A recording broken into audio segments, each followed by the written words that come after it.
tema nesta manhã é oração. Meu desejo é, se tudo der certo, é falar nesses 3 domingos que se aproximam aí, fechando esse mês, sobre esse tema, oração. Mas eu não quero aqui trabalhar com os tipos de oração. Eu não quero falar sobre a oração de petição, de intercessão, de adoração. Não.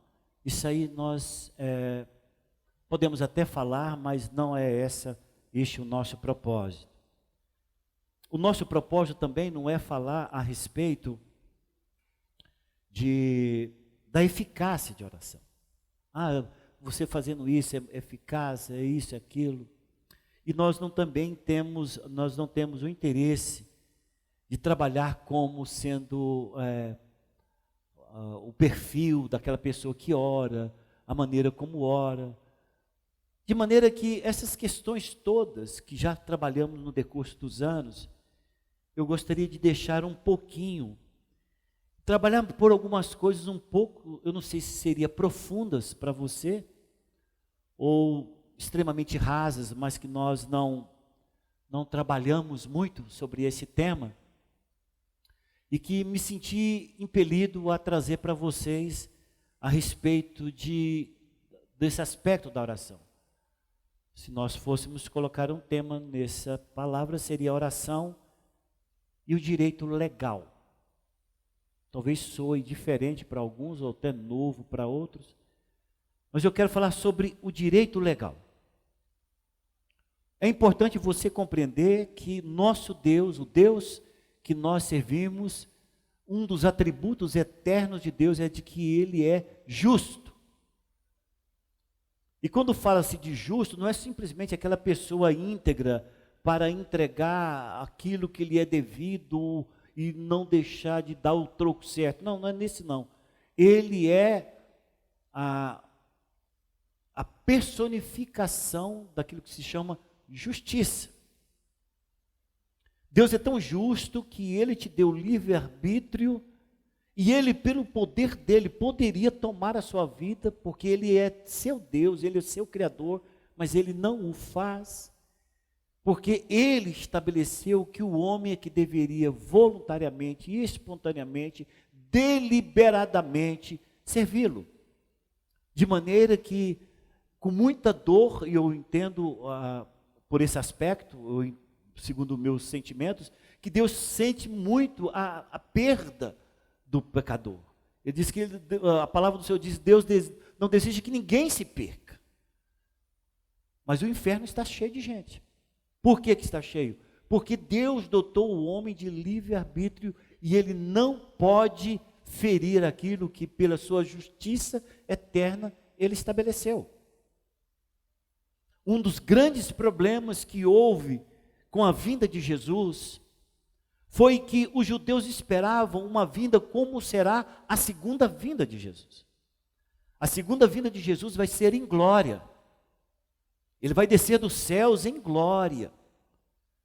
Ele vai descer com seu poder, com suas miríades, com seu exército de anjos. Todo olho verá, todo joelho se dobrará ante essa glória. Mas essa é a segunda vinda. Só que a segunda vinda era a maneira como os judeus esperavam a primeira. Só que pela justiça eterna de Deus, ele não poderia vir dessa forma da primeira vez. Por quê, pastor? Porque Deus quebraria a sua justiça. No Evangelho de João, no capítulo 10, tem uma passagem bíblica. Eu vou ler muitos textos, tá ok? Então, hoje é dia de vocês exercitar Bíblia mesmo. No Evangelho de João, capítulo 10, ele está falando sobre Jesus, o bom pastor. Ele diz: em verdade eu vos digo, o que não entra pela porta no aprisco das ovelhas, mas sobe por outra parte, este é ladrão e salteador.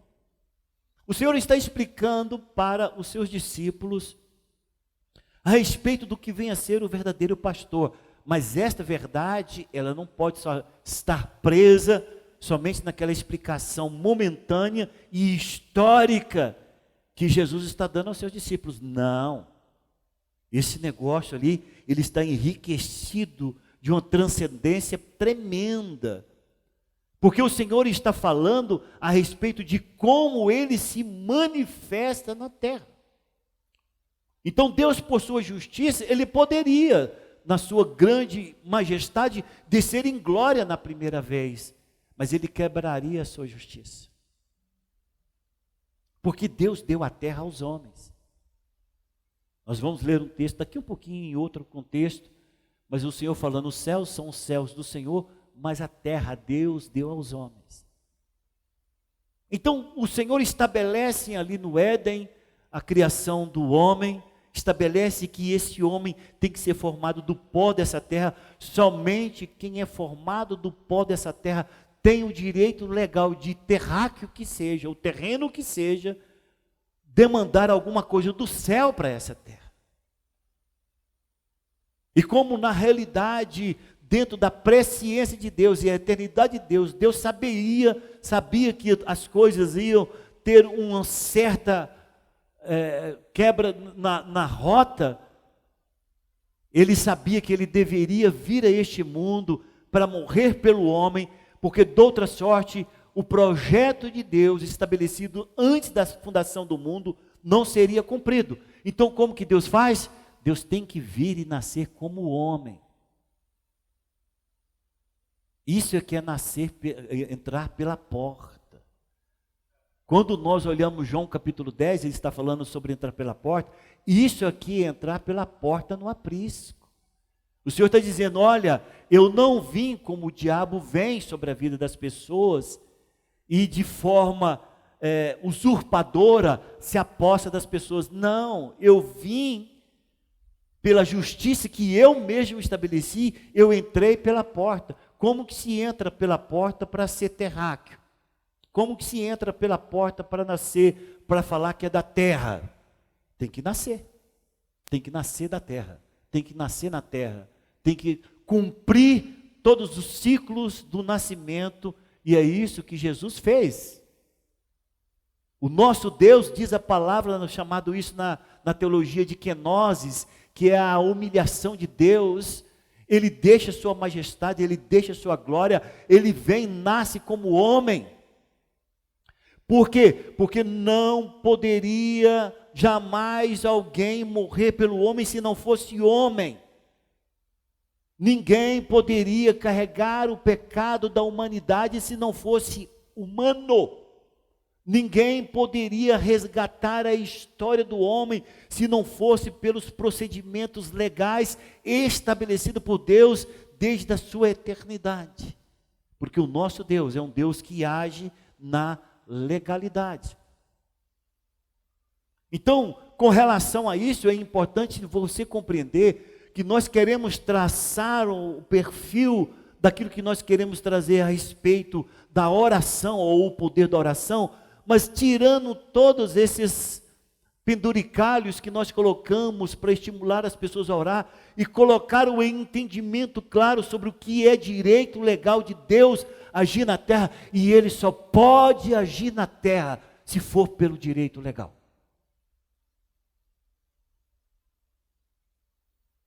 Você já ouviu várias vezes eu expressar isso aqui, essa frase não é minha, mas foi numa dessas convenções e que essa frase marcou a minha vida, e desde então eu tenho um entendimento com relação a isso, trabalhando e pesquisando e vendo pela própria experiência a respeito do direito legal.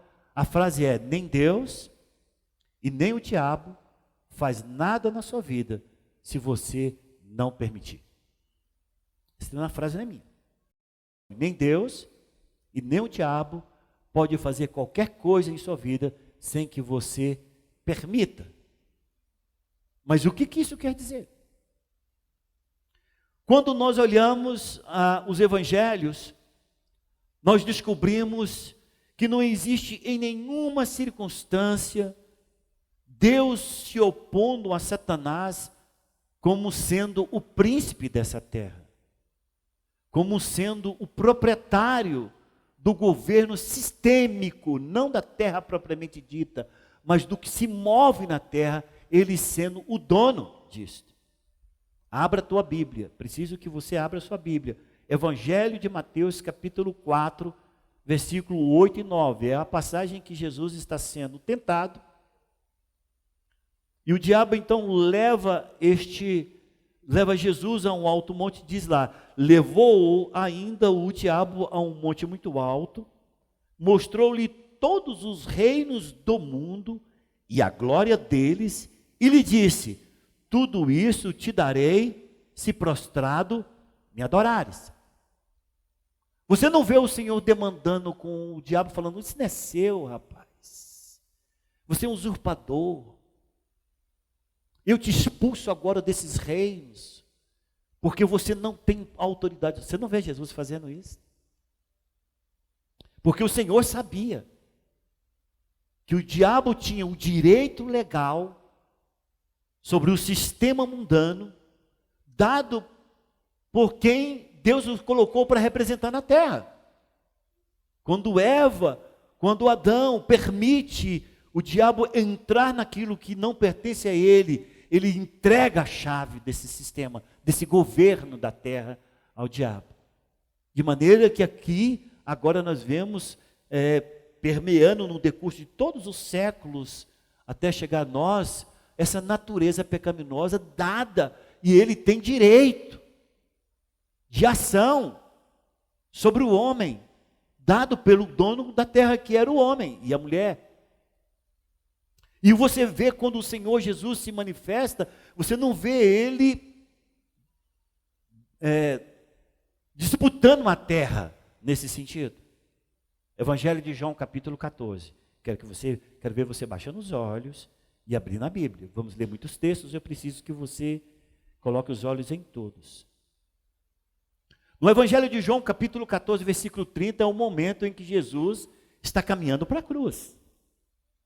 É o momento em que há uma conturbação no mundo espiritual, não percebida talvez claramente pelos seus discípulos, porque não eram treinados ainda para isso. Mas o inferno estava em polvorosa, havia uma agitação imperceptível aos olhos naturais, mas que no mundo espiritual a coisa estava, como diz no nosso ditado hoje, a coisa estava pegando. E chegado o momento em Jesus fala no Evangelho de João, capítulo 14, versículo 30, ele diz, já não falarei muito convosco, porque aí vem o príncipe do mundo. Ele nada tem em mim. Então você vê claramente que o direito legal está ali sendo respeitado, apesar de. O Senhor está se manifestando, nasceu, cresceu, foi tentado em tudo que o homem foi tentado. Mas a palavra diz que com relação à criação de Deus, Deus consegue perceber dois homens criados, Adão e Jesus, ele é o segundo homem. Com relação à história da humanidade, Deus consegue nos mostrar claramente que existe o primeiro Adão e o último Adão. Por quê? Porque aqui finaliza toda essa criação de pecado e de direito legal que o diabo tinha sobre a vida do homem. Então Jesus é o segundo homem. Nós fazemos parte da nossa história de vida cristã, é a partir do segundo homem, não do primeiro. A nossa história começa, não é com o primeiro Adão, é com o último Adão. Porque quando o Evangelho de João, no capítulo 1, quando eu falo capítulo, você já corre os olhos, tá ok? Porque quando diz lá no Evangelho de João, capítulo 1, versículo 12, diz, mas a todos quanto receberam, deu-lhes o poder de serem feitos, deu-lhes o poder. Nós não tínhamos isso, deu-lhes o poder de serem feitos filhos de Deus, a saber os que creem em seu nome. De maneira, Wellington, que antes de nós nos convertermos, nós éramos criaturas de Deus. No momento em que você se converte, Deus derrama sobre você um poder especial. É seu e de todos aqueles que aceitam Jesus, mas não de todos. É seu e de todos que aceitam o Senhor Jesus. Volto a repetir, mas não de todos. Aquele que o recebe como Senhor e Salvador se torna filho de Deus, uma nova criação, uma nova criatura. Tá, e qual que é o propósito disso? Evangelho de Mateus, capítulo 25, versículo 34.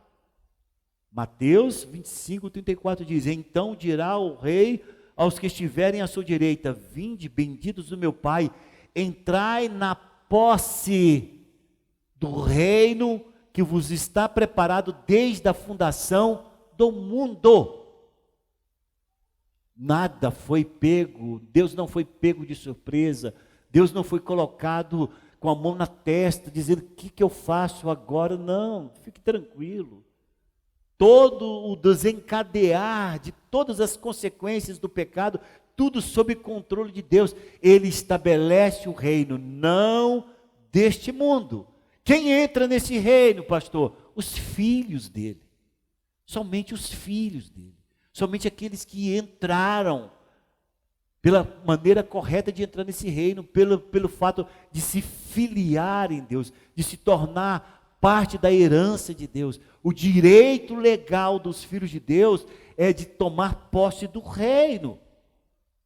É um direito legal seu de tomar posse do reino de Deus.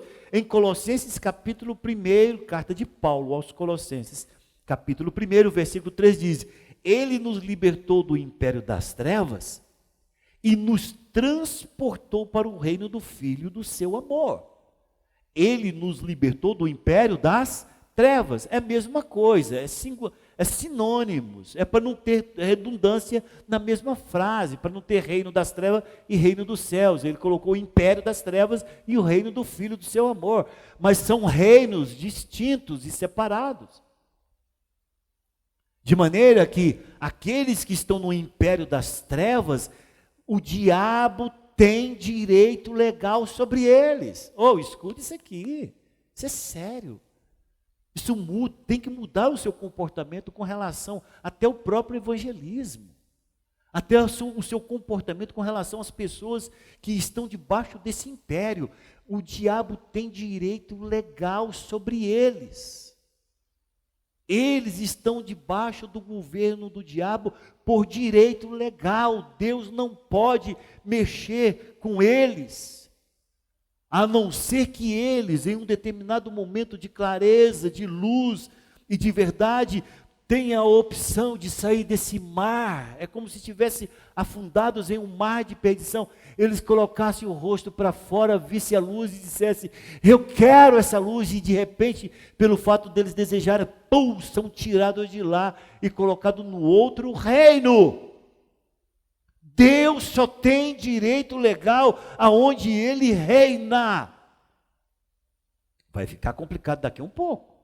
Preste atenção no que eu estou dizendo. Deus só tem direito legal aonde Ele reina, aonde a luz dele brilha, aonde Ele, que é o reino de luz, brilha. Por isso que Ele diz: eu sou a luz. Isso tem que ter propósito. Isso não é o fato de pensar que ele estava com ciúme de um lampião, de uma luz agora fluorescente. Não, Deus não tem ciúme de luz. Ele é a própria luz e Ele precisa declarar para as pessoas que o servem que Ele é luz. Por quê? Porque Ele só brilha aonde, Ele só reina aonde a sua luz brilha. Ele só reina aonde a luz dele bate. Aonde a luz dele não é permitido chegar, Ele não tem domínio. Isso é justiça.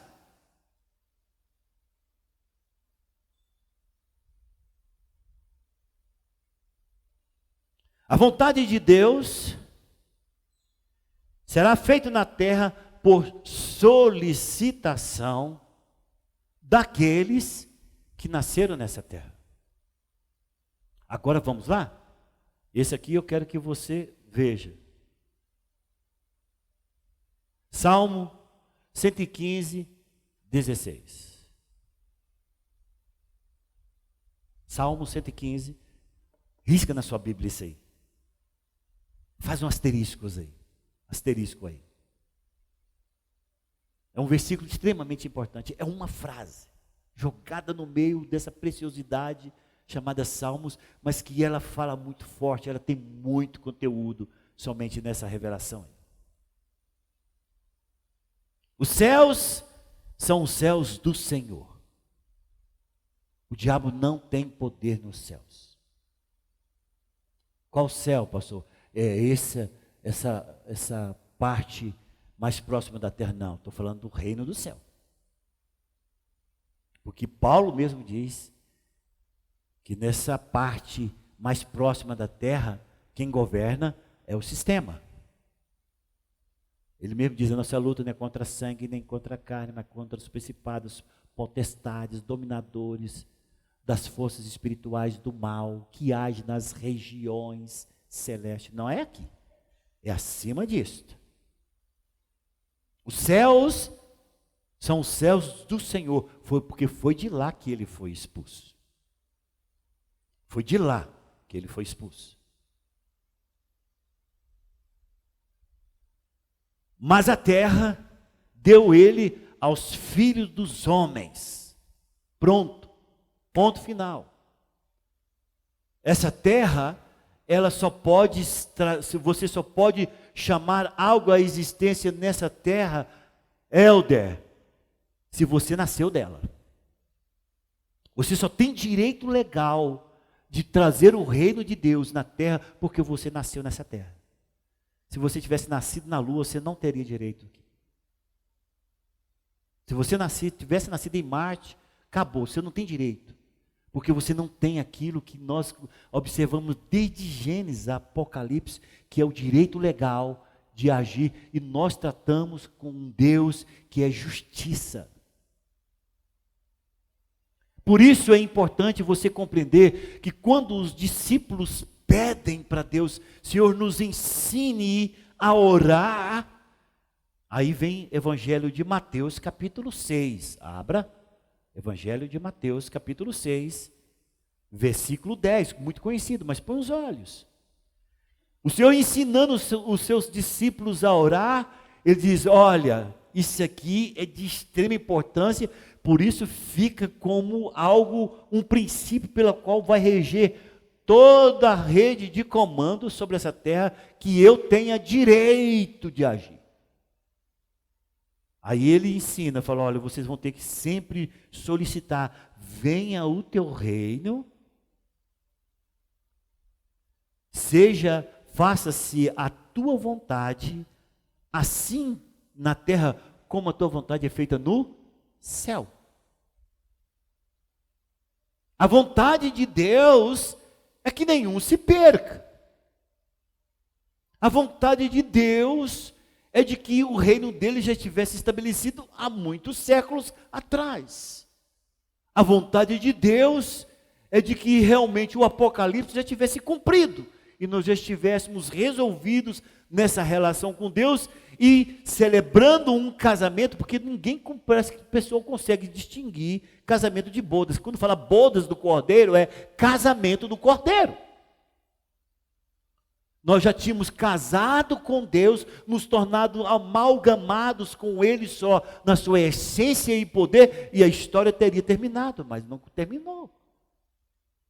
Porque para que isto se cumpra, nós precisamos de nascidos nessa terra que somos, pela autoridade que o Senhor nos deu sobre ela, invocar, atrair, puxar o reino de Deus sobre essa terra. Por quê, pastor? Porque no primeiro Adão, Deus tentou horizontalmente. Preste atenção. Talvez você nunca viu por esse aspecto. Com o primeiro Adão, ele tentou horizontalmente.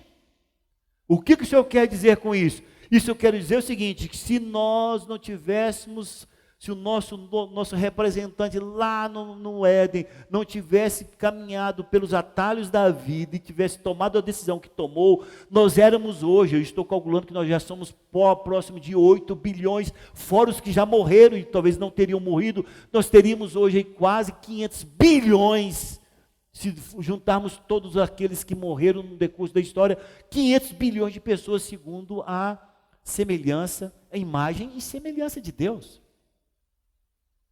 Um excelente exército que teria já massacrado todo o poder das trevas na terra, e o diabo já estaria massacrado e jogado no lago de fogo, porque nós, pelo poder que Deus havia nos dado no Éden, já teríamos feito isso. Não aconteceu.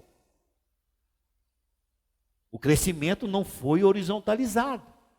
Então, como tem que ser o crescimento agora? Verticalizado. Agora tem que ser puxando. Agora tem que ser trazendo. Agora tudo tem que bater no trono com muito desejo para que esse governo venha. E eu sou o portador desse direito legal de Deus agir a partir da minha vida. Aqui é um foco, juntando, somos uma fogueira, colocando aqui no sentido mais tosco, né? O sentido mais cru daquilo que eu quero dizer. Nós nos tornamos uma fogueira e todos os crentes se tornam um grande luminário de Deus na terra. Mas como que isso acontece? Isso acontece por uma constante invocação. Preste atenção aqui. Quando você deixa de orar, quando você deixa de buscar, quando você deixa de invocar, a sua luz enfraquece. Você não ajuda o reino de Deus na terra. Você muito mais drena da outra luz do irmão do que você faz a luz brilhar. Por quê? Porque a circunstância horizontalizada, ela termina em Jesus. Agora, a circunstância é verticalizada. Eu tenho que trazer, Senhor, que pela autoridade que o Senhor me concede, por ser nascido dessa terra, eu invoco tua vontade, que ela seja feita na terra, como a tua vontade é feita no céu. E talvez venha um próximo questionamento: em que você quer isso, Brito? Nessa área, pela autoridade que o Senhor me concede, eu declaro que a tua vontade prevaleça sobre essa circunstância. Eu vou construindo ambiência espiritual de domínio de Jesus. Eu vou construindo ambiências. Por isso que quando você entra numa sala em que tem muitas pessoas em trevas, e que você entra, existe duas reações. Primeiro, você arrepia até a sobrancelha fica em pé, mas também todo mundo nota. Por quê? Porque é luz e trevas degladiando no mundo espiritual, em que você carrega não somente a luz, mas a glória de Deus. Por que que você levanta as mãos e consegue expulsar, como foi a minha experiência? Não canso de dizer, porque foi a experiência e ela vai me acompanhar a vida inteira. Tinha 13 pessoas endemoniadas, 13. Eu não expulsei uma por uma, eu levantei as mãos e declarei o poder de Deus e a glória de Deus e a luz de Deus. Pum! Mas não pense que eu estava ali como se tivesse, poxa, foi super fácil, entendeu? Deixa comigo. Eu sei o que eu senti no corpo, na alma e no espírito, naquela guerra contra aquelas 13 pessoas que estavam endemoniadas. Eram 13 demônios. Eu entrei numa sala, eles estavam brincando com a invocação de demônios, um negócio de copo. Eu não sei nem como é que é isso. Todos eles ficaram possessos. Não era brincadeira, isso foi 3 horas da manhã. Eu fui chamado em casa. Então eles não estavam brincando de, vamos incomodar o pastor Brito, vamos trollar ele, porque essa palavra agora é nova, né? Vamos trollar ele. Não foi isso. Me chamaram no último caso, porque a última pessoa que eles queriam ver era o pastor Brito. Mas não teve jeito. Eu não cheguei lá e fiquei lá expulsando. Não, eu cheguei no meio da casa. todos eles caídos, rangendo dente, andando que nem cobra, um subindo em parede. Eu levantei minha mão e disse: saiam em nome de Jesus, porque aqui chegou o reino de Deus. Bum! Foi bom que minha fama correu aí para todo lugar. No outro dia estava cheia o nosso prédio. É isso que acontece. Então você tem que compreender que quando você invoca o reino de Deus, isso não é reza. Isso é revelação e princípio pelo qual você caminha, pela maneira como você se importa, a maneira como você se conduz. Em Ezequiel, profeta Ezequiel, vai lá no Velho Testamento. Em Ezequiel capítulo 22, versículo 30. O Senhor está falando sobre uma questão legal que haveria de acontecer em Jerusalém. Preste atenção. O povo vivia pecando, caindo em juízo, se arrependendo, voltando para Deus, recebendo a glória, pecando de novo, sofrendo juízo, subindo, recebendo a glória. E o Senhor está reclamando isso com os terrenos, os filhos dele. Ele está falando, Carmita, é como se ele estivesse conversando com você, entendeu? O Senhor está conversando com você, Carmita. O teu povo pecou. O Senhor está conversando contigo, tá? O teu povo pecou. E você sabe que esse pecado chega no limite em que a justiça tem que vir.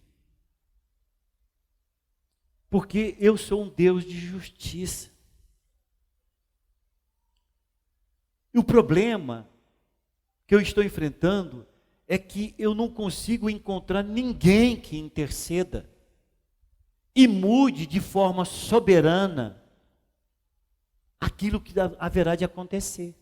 Porque se eu tivesse alguém para, no direito legal que ele tem, interceder por Jerusalém, isso poderia ter sido mudado. Porque você pode mudar o decurso da história se você é aquela que invoca em favor de Jerusalém o meu favor. E ele está falando: não encontrei ninguém, o juízo vai vir. Então eu só vou ler esse versículo, que está lá em Ezequiel capítulo 22, versículo 30, diz: busquei entre eles um homem que tapasse o muro e se colocasse na brecha perante mim, a favor dessa terra, para que eu não a destruísse, mas a ninguém achei. Já viu Deus falando: gente, eu vou ter que destruir, porque segundo a minha justiça, eles terão que ser destruídos. Olha o meu coração, estou cortado, está doendo por aquilo que eu vou fazer. Claro, estou colocando nos meus sentimentos, amém, irmãos? Isso é antropomorfia, pegar os sentimentos de Deus e colocar no nosso, ou pegar o nosso e colocar em Deus. E aí o Senhor falando: gente, eu não encontrei ninguém. Eu não queria matar o fulano, mas não tem ninguém que interceda, meu Deus. Ou eu mesmo, né? Ele falando. E ele está reclamando. Sabe por quê? Porque se eu tivesse lá e levantasse a minha voz e clamasse por Jerusalém, e eu me humilhasse em nome de Jerusalém, confessando os pecados, e eu me colocasse diante de Deus e dissesse: não faça isso com teu povo, eu lhe suplico. O Senhor disse que ele não teria descido com justiça sobre Jerusalém. Sabe o que isso quer dizer? Isso quer dizer o seguinte, que existe dois tipos de vontade. Preste atenção. Já vai outra coisa importantíssima na sua vida. Existe a vontade de Deus chamada vontade permissiva de Deus. O que é a vontade permissiva de Deus? O homem constrói a sua história, o homem faz a sua plantação e ele tem que colher dela. Compreendam isso? Isso é direito legal. Quem semeia vento, colhe tempestade. Semeou alface, não vai colher pepino. Semeou pepino, não vai colher jabuticaba. O que você semeia, você colhe. Essa é a vontade de Deus sobre o homem. Por quê? Porque isso é o direito legal do homem existir na terra. Ele construindo a sua própria história, ele fazendo as suas próprias escolhas, ele pelo livre-arbítrio querendo matar ou morrer, é ele que faz a sua história. Chama-se vontade permissiva de Deus. Aí você fala, tá, e tudo bem, como que Deus então estava querendo alguém lá em Jerusalém? Pela vontade soberana. Porque quando você, pelo direito legal que você tem, se coloca na brecha onde Deus precisa se manifestar, e ele encontra ainda que seja um representante dessa terra, e diz para ele, Senhor, não faça isso, eu clamo por tua eterna misericórdia, e ele quer realmente fazer uma oração de um único homem, salva 3 milhões de pessoas, como foi de Moisés. Porque Deus falou, eu vou destruir Moisés. É claro que Deus não iria, porque ele jamais iria poder quebrar aquilo que ele fez, mas ele queria saber se Moisés poderia interferir para que a vontade dele, que era justa, deixasse de ser cumprida pelo pecado do povo, e Moisés se levanta e diz, não faça isso.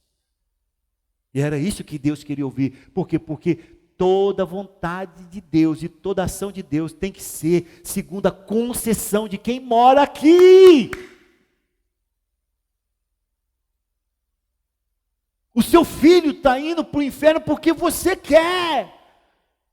Você está lá no íntimo da sua vida autorizando o diabo a fazer. Isso aqui é difícil para nós ouvirmos. Porque se você falar, não aceito, não dou direito legal, não vai agir dessa forma, eu interfiro, e você está fazendo isso dentro da justiça de Deus, não vai acontecer. Por quê? Porque você invoca e traz a soberana vontade de Deus reinando, aonde você tem, pela autoridade que Deus lhe concedeu, a autoridade legal de trazer isso à existência. E é por isso que ele diz, Wellington, não esqueça, cara, se você quiser Deus agindo na sua vida, invoque o reino dele. Senhor, venha o teu reino. Irmãos, não tem um dia na minha casa que eu não invoco o governo de Deus sobre a minha casa. Minha esposa não vê, porque é a última oração que eu faço antes de dormir. Geralmente eu estou na sala de TV fazendo essa oração, que é o lugar que eu separo para mim orar. Eu falo, venha o teu reino, venha o teu governo sobre a minha casa. O nome que prevalece é o nome do Senhor Jesus Cristo. Eu declaro que os anjos do Senhor estão acampados à frente dele. Todo dia, você fala religioso, não é, porque eu sei como é que a minha fé age. Eu invoco, Senhor, quem governa a minha vida é o Senhor. Quem está sobre minha casa é o Senhor. Eu invoco o teu governo, venha o teu reino. Sabe por quê? Porque o Senhor nos ensinou este princípio. Mas como é que ele ensina um negócio para você? Você fala, esse negócio mas é poesia. Isso aí ficou muito mais como uma poesia escrita. Não, meu irmão. Não. 2 coisas que o cristão jamais deve deixar de fazer. Primeiro, santificar o nome de Deus. Santificar o nome de Deus não é você falar, santificado seja o teu nome. Tem pessoas que pensam isso. Vou santificar o nome de Deus, santificado seja o teu nome, Senhor, venha o teu reino. Não é assim que santifica o nome de Deus. Tu és grande, tu és poderoso, tu és tremendo, tu és o alfa, tu és o ômega, tu és o grande eu sou, tu governa. O Senhor estava antes do começo, tu está depois do fim. Deus Todo-Poderoso, único, digno, majestoso, poder. Isso é você reconhecer que Ele é separado, que Ele é diferente, é você reconhecer que Ele faz diferença na sua vida. Tu és aquele que me salvou, eu sou teu filho, o Senhor me resgatou, Deus poderoso, o único que governa a minha vida, o teu nome é o único digno de receber toda a honra, glória, poder e majestade. É isso que é santificar o nome de Deus. Santificar o nome de Deus não é você falar, Pai nosso que estás no céu, santificado, pode colocar qualquer tipo de sílaba, pode falar de forma silábica, pode falar de forma separada, pode falar de forma alta, pode fazer qualquer tipo de música, não é isto. É o que você fala e a maneira como você age com relação a esse nome que o santifica. E quando o Senhor diz, olha, invoca o meu reino, seja feita a tua vontade assim na terra como no céu, e você tem que falar sobre qual coisa. Porque aí, se dessa forma, se não for dessa forma, se torna, então, uma reza.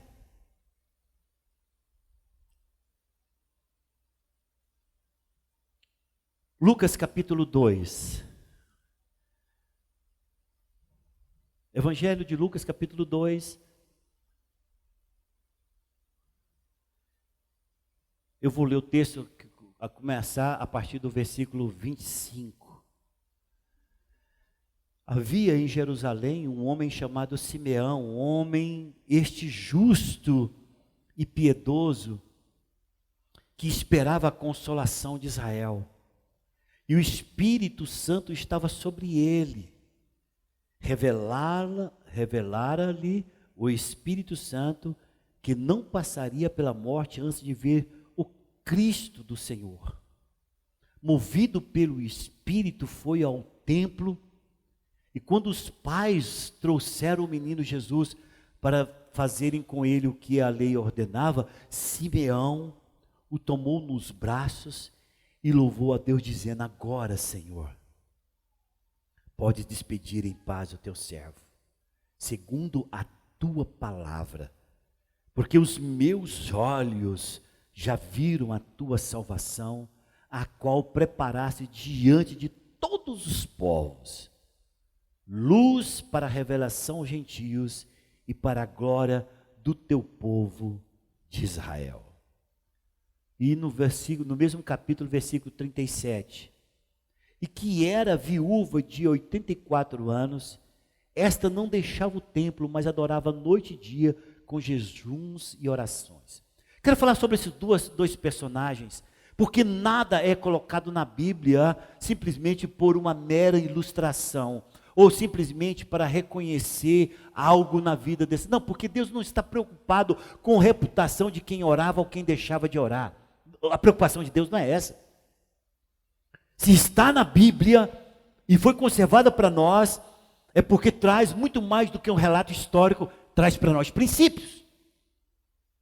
Então nós vemos dois personagens aqui, um é Simeão e a outra é essa viúva Ana. Simeão, ele foi cheio do Espírito Santo quando ainda o Espírito Santo não havia descido, porque isso só vai acontecer lá no Pentecoste, depois que Jesus é ressurreto. Desculpa. Mas a palavra do Senhor diz que sobre ele, especificamente, desceu o Espírito, e ele foi lá para testificar aquilo que Deus havia falado no Espírito dele, de que ele veria a salvação de Deus, ele veria o Cristo de Deus. Ele viu, foi uma criança. Mas o que eu quero falar para vocês é que quem tem a ótica de Deus, não vê com os olhos humanos, vê com os olhos de Deus. E você fala: pastor, tinha alguém intercedendo pela vinda do Cristo? Aqui está o exemplo. Aqui está o exemplo. 2. Essa viúva aqui, pelas minhas contas, ela tinha mais de 100 anos. Essa viúva Ana. Simeão, ele foi lá, porque ele era um instrumento de Deus, de invocação, para que Deus se cumprisse a sua vontade na terra, enviando o seu Cristo.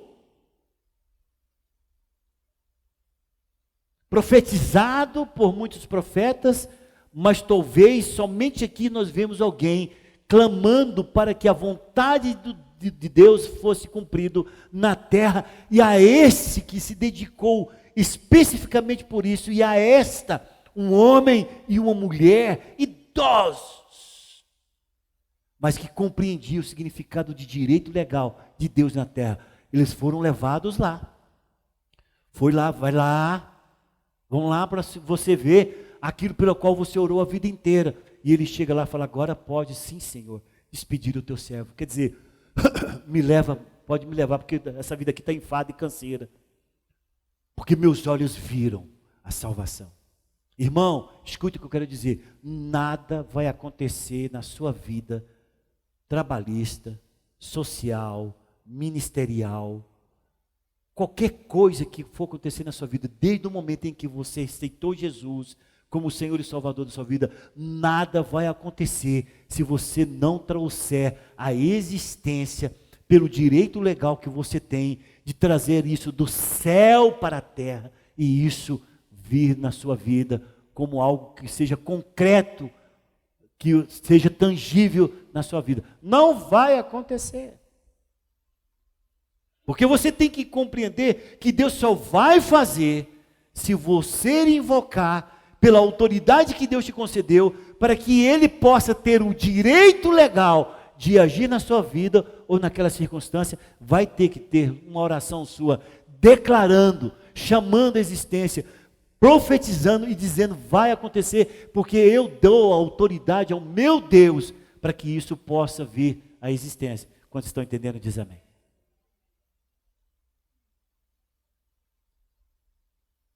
Mateus capítulo 16, versículo 23. Pastor, mas o que acontece se não for expulso? E aonde esse inimigo habita? Eu já falei para os irmãos aqui, é uma palavra dura, difícil de ouvir, mas de que tem cristãos que tem demônios de estimação, criados ali com muito dengo. O demônio habita na vida dele a vida inteira. Você fala, misericórdia, pastor, pode um cristão ter um demônio na vida dele? Tem. Se não for expulso, vai ficar lá.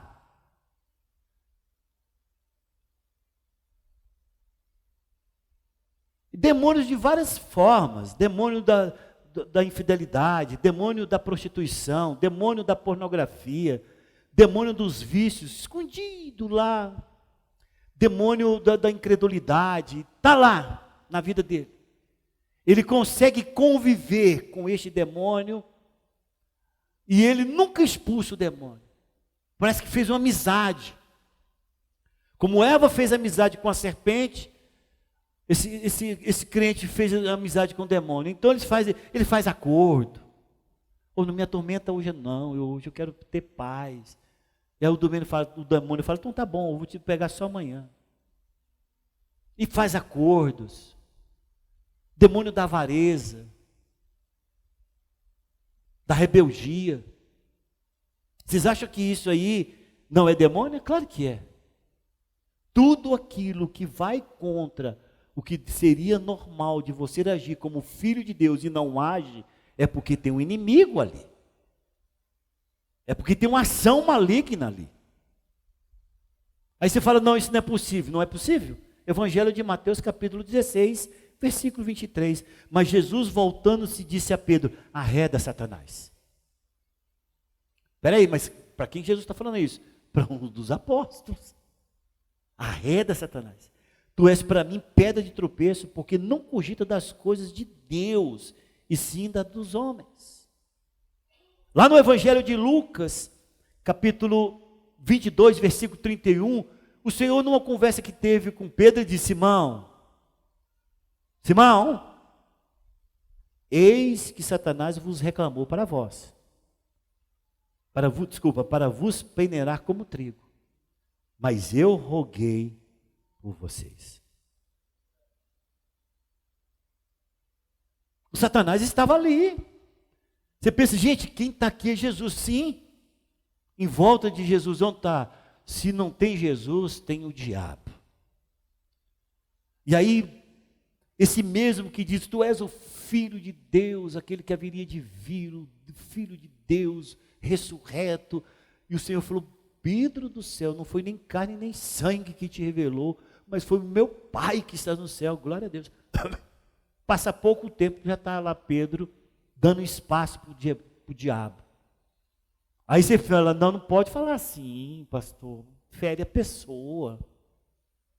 Não foi eu que falei, irmãos, foi Jesus. Jesus olhou e falou, arreda Satanás. Isso aqui, irmão, é expulsando, e isso aqui não foi retórica, não. Desculpa. Não é retórica, não. É palavra mesmo, de expulsão. Sai em nome de Jesus.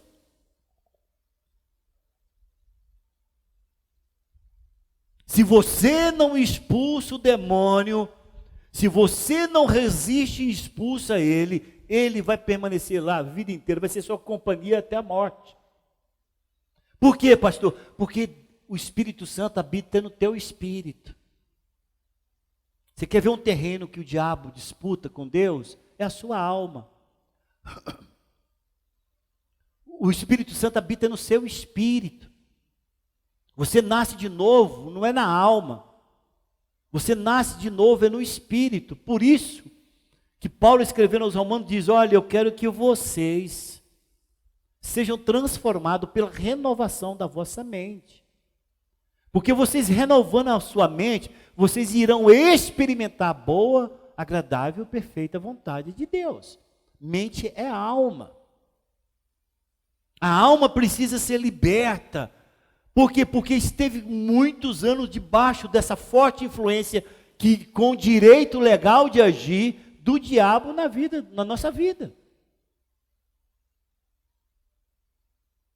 Eu saía quando eu não era cristão, falava, vou beber hoje, ninguém vai me achar na sarjeta. E era dito certo.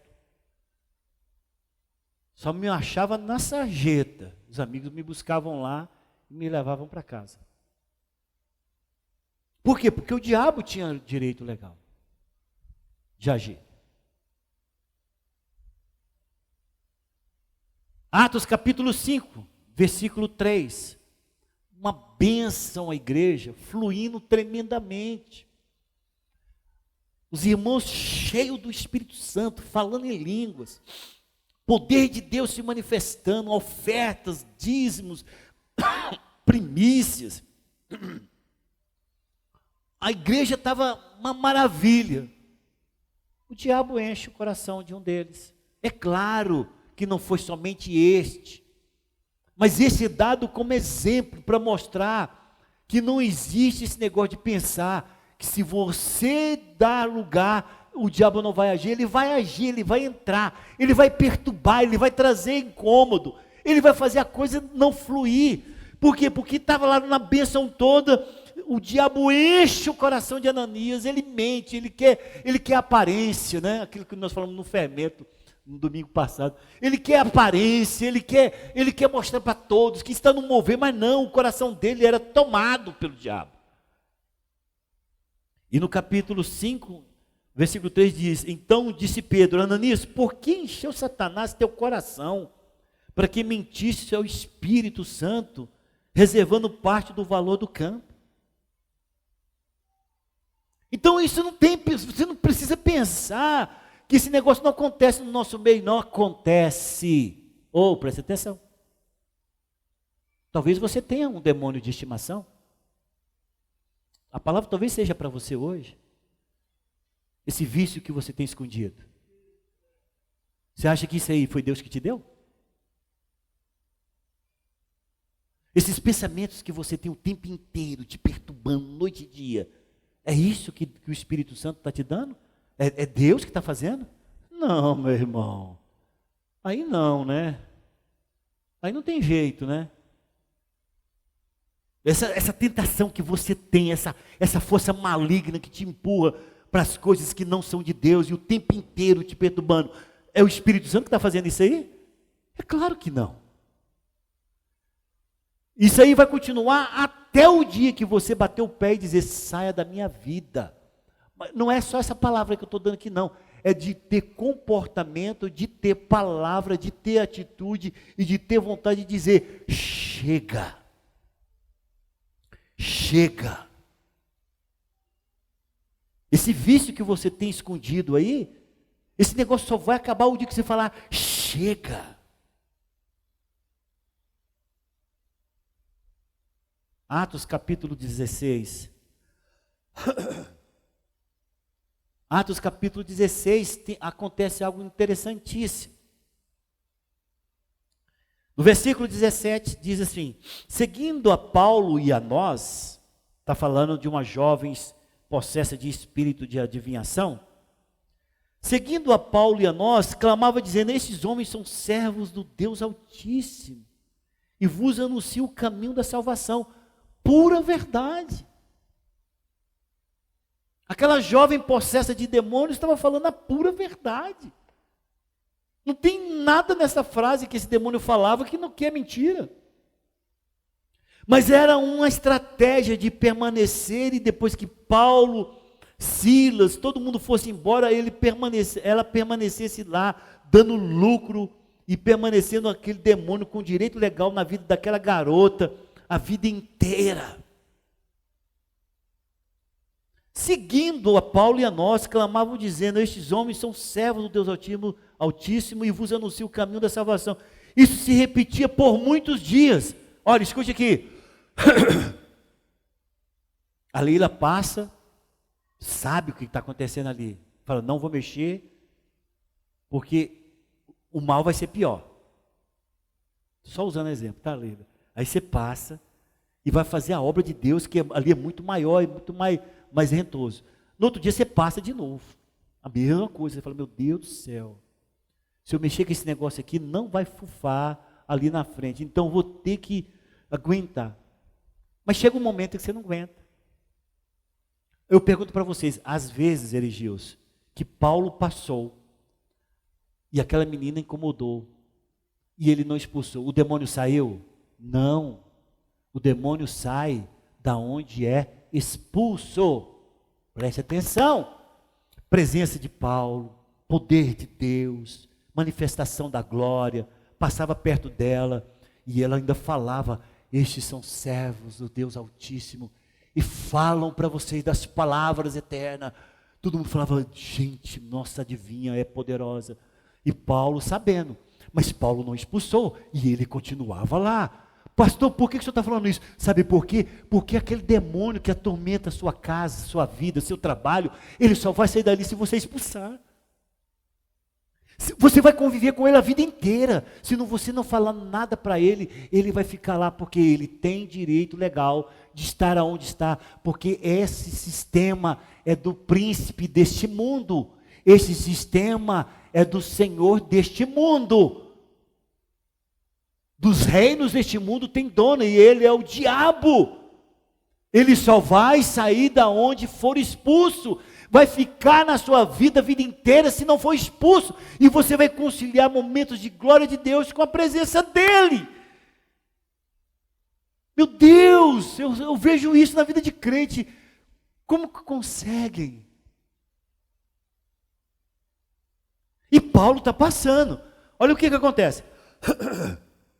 Isto se repetia por muitos dias. Então, Paulo, já indignado, falou: não vai ter jeito, vou ter que pegar essa batalha, é agora, é hoje, que o trem vai feder.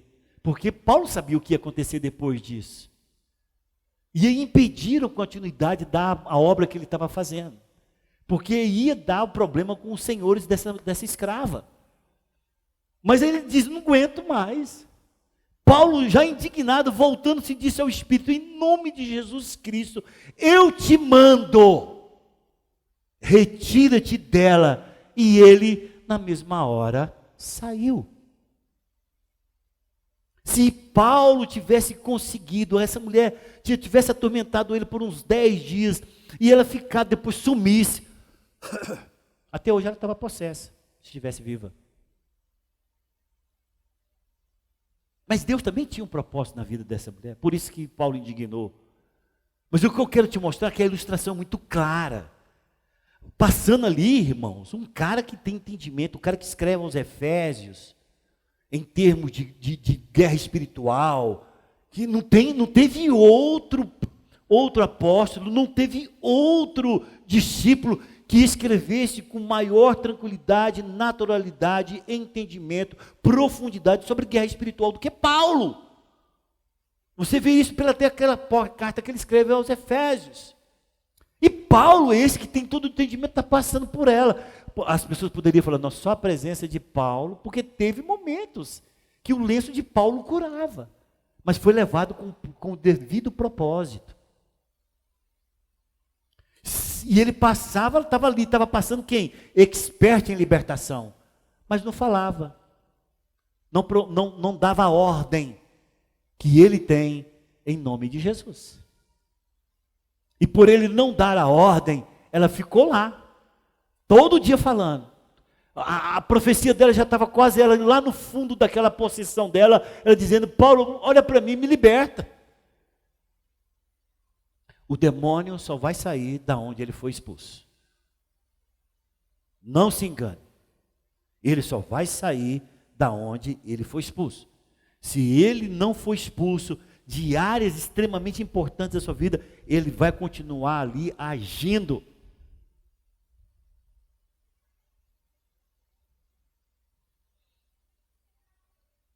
Segunda Coríntios capítulo 10.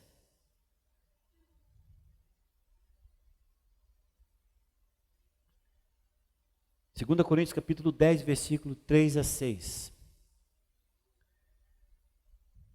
Porque embora andando na carne, não militamos segundo a carne, porque as armas da nossa guerra ou da nossa milícia não são carnais, e sim poderosas em Deus, para destruir fortaleza, anulando sofismas, e toda altivez que se levante contra o conhecimento de Deus, e levando cativo todo o pensamento à obediência de Cristo, e estando prontos para punir toda a desobediência, uma vez completa a vossa submissão.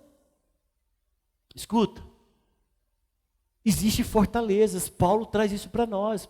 Pastor, por que Paulo fala tanta coisa? Porque ele teve experiências tremendas com relação a isso. Na vida do cristão tem fortalezas, lugares em que a luz não brilhou, lugares em que Deus não tem direito legal, ele não foi chamado ali. O Senhor não foi chamado. Sabe aquele quarto escuro que você tem medo até que a pessoa que tem palavra de conhecimento fique perto de você porque você não quer que fale dele, desse quarto escuro? Ali, Deus não foi chamado ali. Se ele não foi chamado ali, a luz não brilha ali. Ele não tem direito legal de agir ali. Sabe por quê? Porque ele só vai aonde ele é chamado. Tanto é que em Apocalipse está falando lá, eis que estou à porta aí, bato. Deus não arromba a porta. Ele não mete o pé, ele não entra aonde não é chamado. A luz não brilha aonde não é invocada. O direito legal de Deus agir nessas áreas só vai acontecer quando você dizer, Senhor, aqui está o quarto escuro, entra com a tua glória, com a tua luz, arranca toda essa sujeira. Porque Deus só vai poder entrar aí e quebrar essas fortalezas que estão na sua vida, se você trouxer Deus para dentro delas.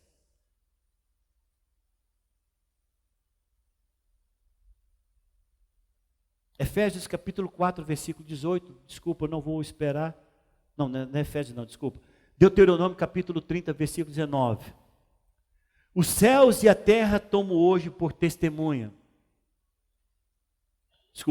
Os céus e a terra tomo hoje por testemunhas contra ti, que te propus a vida e a morte, a bênção e a maldição. Escolhe, pois, a vida, para que vivas, tu e a tua descendência. Está colocado diante dos nossos olhos o direito de Deus agir de forma legal na sua vida, se você escolhe, se você puxa, se você invoca, se você traz Deus, ou do diabo agir, se você deixar como está. Provérbios capítulo 18, versículo 21, desculpa, agora estou correndo porque o nosso tempo foi. Provérbios 18, 21, a morte e a vida estão no poder da língua, o que o bem a utiliza, come do seu fruto. Já viu aquelas pessoas que falam desgraça, essa vida é uma miséria, essa vida é uma desgraça, esse trem não vai funcionar, tudo que eu ponho a mão dá errado. Vê como é que está a vida dessa pessoa. Sabe por quê? Porque quando ele invoca, o diabo tem direito legal de agir. Quando a mãe fala, não vai dar certo, você fez isso, você é um zero à esquerda, você é um zé ninguém, tudo que você está fazendo comigo, sua esposa vai fazer com você, seus filhos vão fazer. Irmãos, isso vai se cumprir. Sabe por quê? Porque está dando direito legal do diabo agir. A nossa boca, as nossas palavras são as armas que tanto o Senhor Jesus usa, quanto o diabo usa. Moleque, chamando o menino de moleque. Quem não sabe o que significa moleque é dedicado a Moloque, um demônio do Velho Testamento que até hoje recebe oferendas através de abortos. Moleque, safado, esse menino baguncento, isso é um capeta, desgraça. Tem gente que só fica desse jeito falando em casa. Aí pergunta, quer ser bênção? Quer ter bênção? Quer fluir? Quer ter Deus? Não vai, meu irmão. Não vai, sabe por quê? Porque você tem o direito legal de invocar as bênçãos de Deus ou de permitir que o diabo faça o que ele quiser, que ele já pode fazer e você libera ele. Tiago capítulo 3, versículo 6, ora, a língua é fogo, é mundo de iniquidade, a língua está situada entre os membros do nosso corpo e contamina o corpo inteiro. E não só põe em chamas toda a carreira da existência humana, como também é posta ela mesma em chamas pelo inferno. Você fala, pastor, tudo bem, tudo isso que o senhor falou, como é que eu posso viver? Viva cumprindo a vontade de Deus na sua vida. Viva dando o direito legal de Deus agir na sua vida. Viva invocando a luz de Deus em todas as áreas da sua vida. E isso não acontece, não é você ficando no monte da meditação, não, irmão. Tem pessoas que ficam o tempo inteiro orando no pensamento. Por que orar no pensamento? Porque Deus quer que você verbalize. Todas as coisas vieram a existir pelo poder da palavra. Haja luz, houve luz. Haja terra, houve terra. Palavra proferida. A palavra que sai da tua boca, ela é de poder. Não vai dar para continuar. Então eu quero que você compreenda isso. Que nós podemos fazer da nossa oração um instrumento de ampliação do reino de Deus, tremendo e poderoso em todas as áreas da nossa vida, Helder. Não importa o tipo de oração que você vai fazer, mas se você tem como princípio isto, de que ou você dá direito legal de Deus agir, ou ele não age, ou você tira o direito legal do diabo agir, ou ele vai continuar agindo, ou você tem entendimento claro que para tudo acontecer, você primeiro tem que compreender que você tem que servir um nome de todos os nomes, e esse nome que você invoca e adora, é esse que você tem que trazer o reino dele para a terra, a luz dele para a sua vida, para a sua casa, para os seus negócios. Se você não entender, as orações vão ser orações vagas, aquela oração de preencher tempo. Aí você vê o crente orando tantos anos, não produz nada. Sabe por quê? Porque ele tem preguiça de aprender. Ele tem preguiça de compreender verdades que são extremamente básicas e são muito profundas e que precisam ter uma prática muito certa na vida de cada um de nós. Posso ouvir amém? Passamos 3 minutos, vou passar mais 2 porque vamos encerrar com oração. Vamos colocar em pé.